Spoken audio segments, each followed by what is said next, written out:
Hello there. This is Paul Glumaz with General Welfare Presents, and I'm the longtime veteran activist with the political movement of Lyndon LaRouche. Okay. So, we are on the eve of the second Belt and Road Conference. 2 years ago there was one, the first one, and this time there is twice as many heads of state, maybe in the upper 40s or equivalent, and this is going on in China in the next few days, and this is incredible what's happening. Countries are joining left and right. I believe that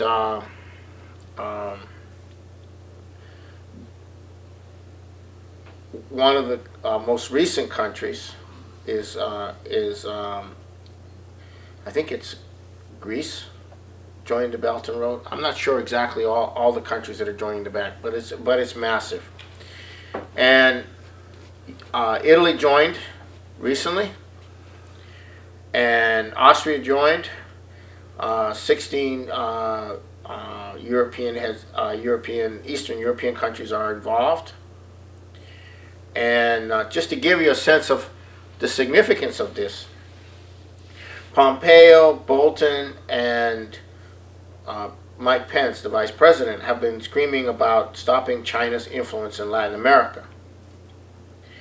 And the rationale for having a regime change in Venezuela, including a possible U.S. invasion, is that the Maduro government is working with China to bring and Russia to bring them in to take control of Latin America.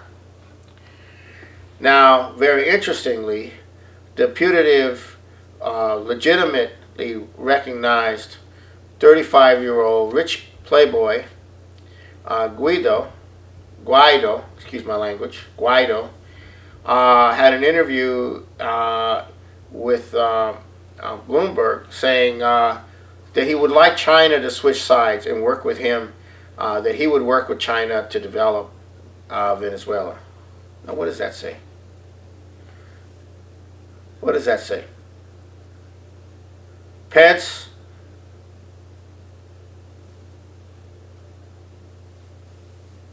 Bolton, Pompeo are saying that the reason why is because communist China is taking over Latin America. And what does Guido say? Guido. Hey, China, switch sides. I'll work with you. Now, what does that say? It means that China is there to end colonialism, not to be a new empire. How do they end colonialism? How do you end colonialism? You build infrastructure. Colonialism is based on no infrastructure. If you have no infrastructure, you don't have a nation. You have a port. And that's where everything comes in, and that's where everything goes out. You can't develop. That makes you a colony. Colonialism has a physical dimension, a physical reality. The Belt and Road is the most anti-colonial thing on the planet. It ends colonialism. You give a country the infrastructure to connect every part of it with other countries, you no longer have colonialism. They can trade with their neighbors. The neighbors can trade with their neighbors. Right? That ends colonialism. What is colonialism? What does colonialism mean in the days of the American colonies? What was the issue? Everything had to go through Great Britain. What was the issue? One of the issues that triggered the American Revolution. It was the post-1763 decree by the king that outlawed the development of manufacturers in the colonies. You are only there to produce raw materials for us. You are only there to produce tobacco and spices and whatever, wood for ships, whatever. You are not there to develop manufacturing for yourselves or for whatever. No. We sell you the manufactured goods, you give us the raw materials. You give us the plantation products, the plantation. We sell and we keep you backward. That's colonialism. Okay? And that's what we've had. And that's what the U.S. has been enforcing on behalf of the British system, the very system we fought an American Revolution against in the post-war period. Why did we go into Vietnam? It was to protect colonialism. Why did we go into Libya? It's to protect colonialism. Why did we go into Iraq? To protect colonialism. To create the circumstances where Iraq could not use its oil to develop itself and to trade with other nations. Why are we at war with Iran? Because they're supporting terrorism? No, because it's colonialism. That's what we're dealing with. Economic colonialism. Okay, we don't want you to develop, and don't want you to help develop anybody else. We want to contain you. They say we can't contain China. China is uncontainable unless you go to nuclear war. That's what the Rand Corporation study says. But Russia is containable. Well, what do they mean by containing? Keeping them down. That's what they mean by containment. Oh, the rules-based order. Keep everybody down. What's the purpose of NATO? Very simple. Keep Russia out and Germany down. That's the purpose of NATO. Colonialism. Keep Russia from being developed. Keep Germany from working with Russia. Keep the industrial power of Germany from being used to develop Russia and the East. That's what NATO's all about. That's what NATO was set up for. Okay, so colonialism is under attack from the Chinese and all of those who are now working with the Chinese. And therefore, the United States must go to war with China to defend colonialism. That's where Pompeo, Mike Pence, Bolton, they want to go to war with China. Economic warfare, you name it. Financial warfare, you name it. Confrontation, recognize Taiwan, all of that. That's what they want to do. And they're saying that they have to go into Venezuela for that purpose. So, what does that mean? Is Trump going to go along? That's the $64,000 question. Trump is indicating that he doesn't want to go along with that. He keeps saying, my good friend Xi Jinping, my good friend Kim Jong-un, we could be friends with Russia, we could be friends with China. So this is a very mixed message coming from the administration. You cannot not know that there is some kind of huge split between Trump and his cabinet. So this is unprecedented. I've never seen such a rift between the president and his cabinet. To the point that to the point that Mike Pompeo was a 5-day tour in Latin America, and he was saying the most outrageous things. One of them was that Iran is the #1 terrorist organization in the world, terrorist country in the world. Where is the terrorism that Iran is running? Where is it? I don't know where it is. How many Iranian terrorists are out there bombing and like Al Qaeda or ISIS, who get money from the West and from the Saudis and from Qatar and from whatever? Where are the Iranian terrorists? Well, where are they? He said that. #1 terrorist country in the world. And what else did he say? He said Iran was involved in 9/11. Dick Cheney said that. It was a total lie. Iran was enemy of the people that were involved in 9/11. So our Secretary of State is saying those things. He's nuts. It's nuts. Everybody in the world knows that that's a lie. And you got a Secretary of State out there saying the most incredible lies. Oh, and that Iran supports Al Qaeda. Iran does not support Al Qaeda. They're the enemy of Al Qaeda. He's saying that. He's saying that not in the U.S. media. He's saying that in his Latin American tour. He's saying that Iran is the major is the country that controls Venezuela now. It's not China anymore. It's not Russia. It's Iran. What the hell is going on here? So you have to ask yourself, what the hell is going on? When is this thing going to end? When is this division going to end, one way or the other? Either Trump goes to war, or these guys have to leave, go find a job somewhere. I don't know. And the other thing that's going on is the trade deal. The same thing is happening with the trade deal with China. The people negotiating the trade deal want to tie China into the rules-based order in the enforcement mechanism so that they have no say in the enforcement mechanism, which is run from the international financial system. The Chinese are saying, no, we'll do this, we'll do that, we'll help you here, we'll help you there, but no structural changes.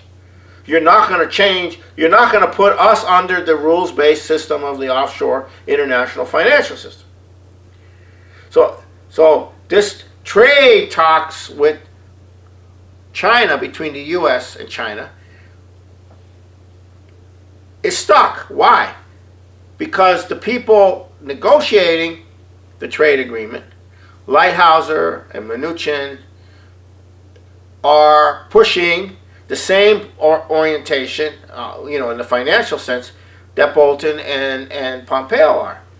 China is going to have to submit to the rules-based order in this trade agreement. On the other hand, the Chinese are saying they won't. And what does Trump say? Oh, we're doing fine. We're having the trade agreement. We're about to resolve it. Another month it'll get done. Another 2 weeks, another week, another whatever. This dragged on. So what's going on here?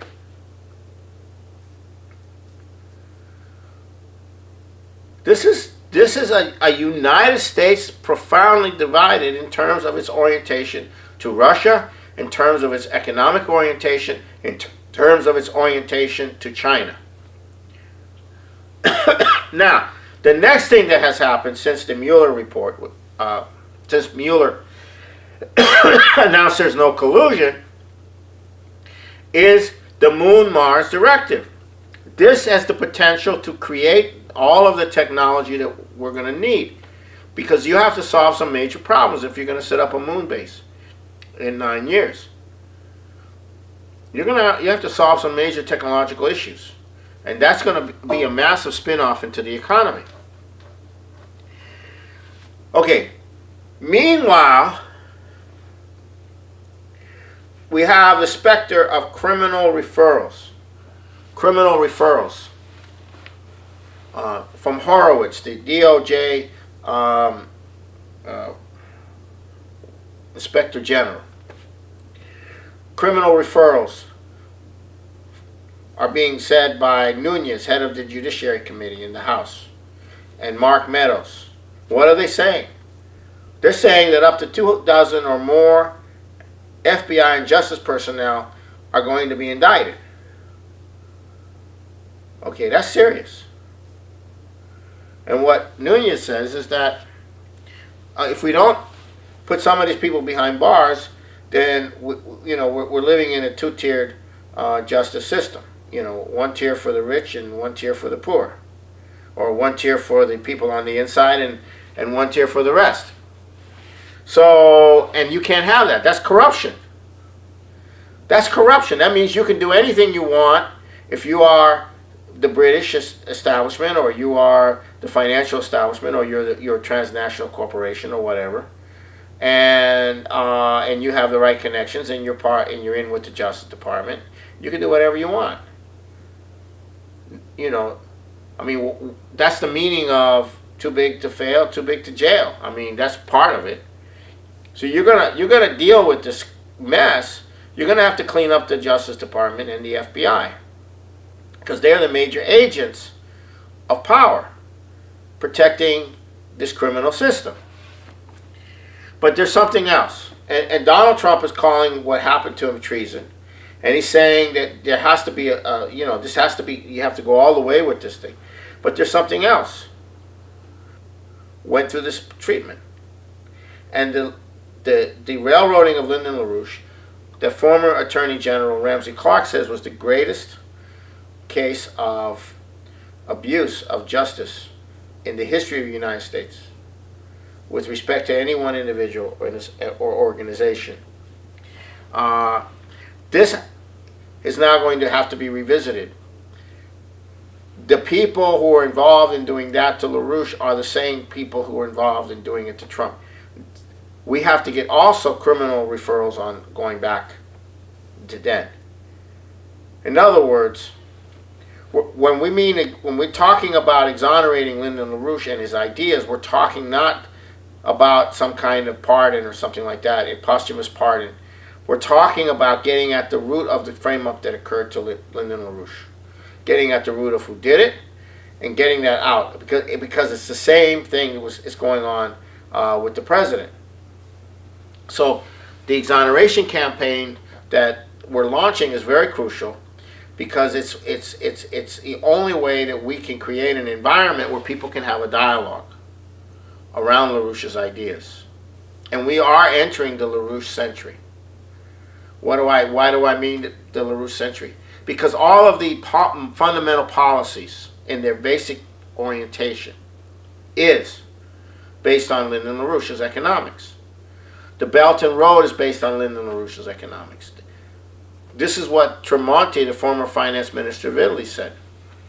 So we're entering the LaRouche century, where LaRouche's ideas of economics, the ideas of scientific and technological progress, the idea of using a crash program for fusion and the orientation towards a Moon-Mars colonization perspective as the driver of the economy, as the driver of bringing nations together, all of that is the LaRouche century. We are going into the LaRouche century. But we have to, in order to get there, we have to get exoneration for LaRouche so that people can have a dialogue. You can't have people accusing you of being with LaRouche if you are for nuclear power and you want to have a discussion on nuclear power or a discussion on sovereign nations or whatever. You can't have that psychotic anti-LaRouche hysteria that has been put there. It's the same kind of psychotic anti-Trump hysteria that exists in sections of the population. It exists even more so with the psychotic, insane anti-LaRouche hysteria that was created in the 80s. It still exists. We have to exonerate Lyndon LaRouche. We have to break that environment that prevents people from having a discussion about his ideas, about the policies. So in that context, these two things go together. The criminal referrals, the expose of the Justice Department criminality, and the exoneration of Lyndon LaRouche are connected to one another. The ability of Trump to carry out the policies of Lyndon LaRouche, the policies of the American system, the policies of trade and economic development, the policies of scientific and technological progress, it would be immensely assisted by that. Because what you have right now is a continuation of the policies of the Obama administration inside the Trump administration. And those are the policies of Dick Cheney. The policies of Obama and the policies of Dick Cheney are the same thing. There's no difference between them. They're the same policy of imperial wars. No difference. So therefore, to change direction, Trump has to break that control. And one of the best ways to break that control is to expose what happened to LaRouche and begin the exoneration of Lyndon LaRouche. Now, on a deeper philosophical, theological topic, the former Pope, currently Pope Emeritus Benedict XVI, who also was known at one time as Cardinal Ratzinger, has issued a letter on the sexual abuse in the church. And this letter is very important. It's the first time that I've seen an actual critique of what happened to an actual description of what happened to the church that brought it to this very low point, this abyss, the Catholic Church. And what happened to the Catholic Church is not any different than what happened to a large part of the Western institutions. And what Benedict XVI says in the letter is that the problem lay in the concern over how to interpret revelations, and that the church moved away from natural law, or a sense of natural law, to a sense of biblical, what's in the Bible.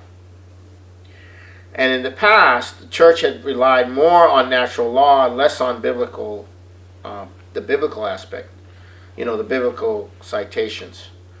And therefore would use the biblical citations to back up natural law. So, but once you go into the biblical citations, then you're getting into interpretations, and this interpretation and that interpretation and this interpretation and that interpretation. And you lose a sense of natural law. That was coupled with the free sex gender movement, which made it very hard to recruit priests who had to, vow to chastity. And it's in that context that the church began to be penetrated by this sexual corruption, which is a gradual process, but and so these two things together, the loss of a sense of natural law, the complete reliance on Scripture, the interpretation of Scripture, which is not backed up by natural law, created this kind of loose situation in the church that opened the door for all of these things. And that's very significant, because there's the Bible, but there's a higher law outside of the Bible, which is natural law, which is the idea of man in God's image as the creative being, okay, and the idea of human sovereignty over nature is part of that. The idea of economic progress is embedded in that as well, although it was rarely practiced by the church. Nonetheless, that was part of the Renaissance that occurred within part of the church. So,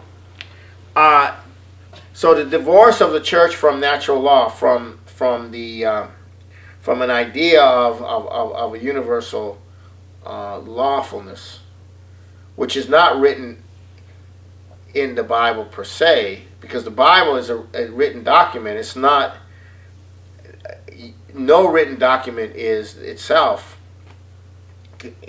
by itself the truth, right? It's there is a higher truth that that can be, you can use the Bible to inform yourself of, but it's not the Bible itself which is the higher truth. I may be getting into trouble with some people here. Not the scriptures themselves, which is the highest truth. So I may be getting into trouble on this, but anyhow, that's what Ratzinger was saying. Cardinal Ratzinger, now Pope Benedict XVI. So this brings me to the final point. We are on the edge of the most spectacular potential change in human history.